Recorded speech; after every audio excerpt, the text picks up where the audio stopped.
ke-21, Allah menginginkan dengan bahasa yang sangat tegas dan mendalam bahwa semua hamba Allah ini diinginkan oleh Allah menjadi hamba yang baik. Masuk pada golongan yang pertama. Jadi golongan pertama pertahankan konsisten sampai wafat. Golongan kedua sampai dengan keempat dibimbing oleh Allah supaya menjadi golongan yang pertama. Diberikan bimbingannya, diberikan petunjuknya, diberikan arahnya supaya mereka semua menjadi seperti golongan yang pertama. Karena itu ayat 21 ditutup dengan kalimat di ujungnya la'allakum tattaqun, supaya kalian mengikuti petunjuk ini termasuk golongan takwa seperti golongan yang pertama. Maka diberi jalan untuk beribadah kepada Allah, dipanggil semuanya. Karena itu panggilannya tidak mengatakan ya ayyuhalladzina amanu, tapi panggilannya mengatakan ya ayyuhan nasu.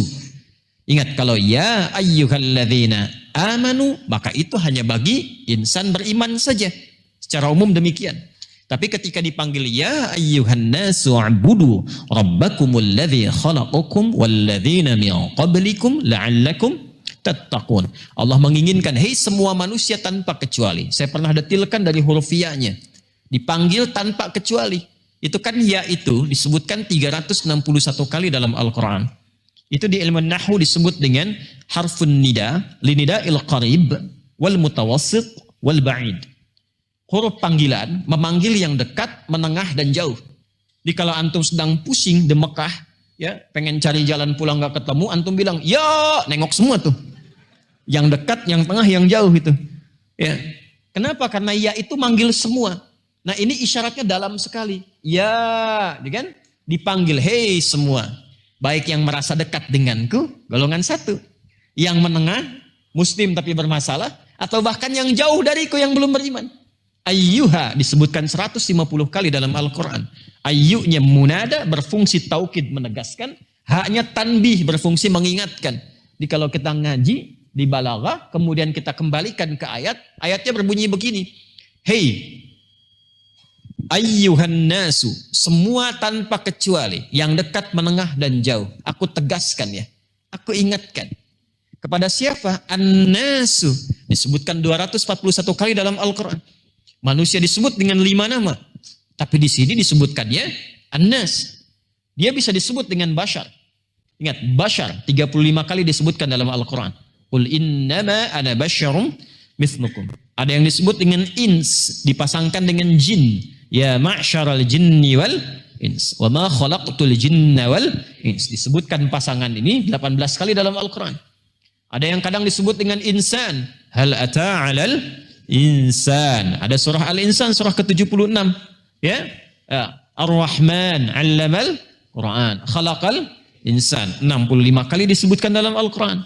Ada yang kadang disebut dengan Bani Adam. Ya Bani Adam, khudhu zinatakum 'inda kulli masjid. Quran surah 7 ayat 31. Disebutkan 7 kali dalam Al-Quran.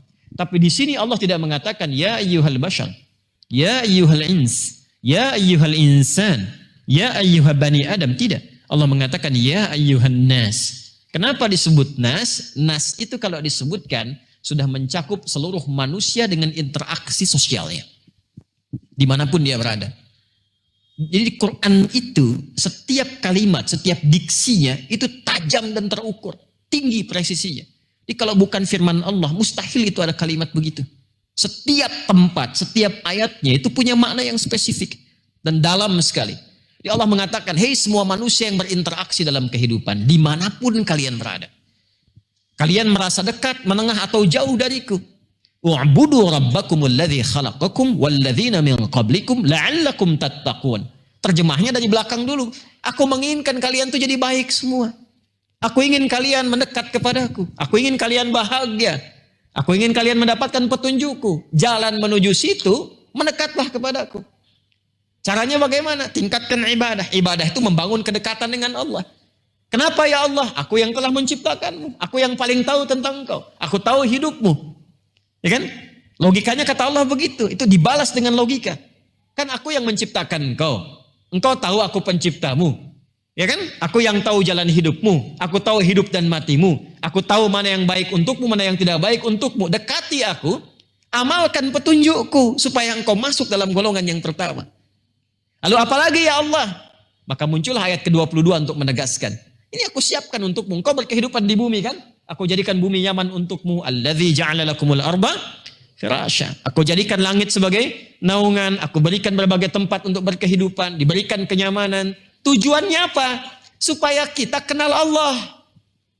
Makanya antum nih kalau rumahnya bagus, kendaraan bagus, mewah, hidup nyaman, belum kenal Allah, ada yang nggak tepat itu. Karena diberikan semua itu supaya kenal Allah. Itu maksudnya. Kedudukan tinggi, sampai pangkat tertinggi belum kenal Allah, ada yang perlu dikoreksi. Ilmu tinggi, tingginya ilmu, tapi nggak kenal Allah, nggak punya nilai di hadapan Allah.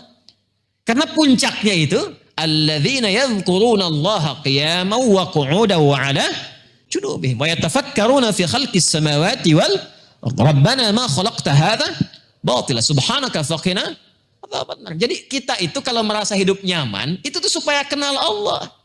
Jadi malu kalau ada orang hidupnya dinilai terbatas, bahkan manusia menyebutnya dengan miskin, tapi dia sangat kenal Allah. Tahajud dia bisa bangun, puasa dia bisa lakukan, ngaji bukan hanya khatam dia bisa hafal. Dan yang paling menarik, dia masih bisa berbagi. Jadi kalau diberikan dengan segala kenyamanan dunia belum mampu mengenalkan kita kepada Allah, ada sesuatu yang harus dievaluasi sebelum maut datang menjemput.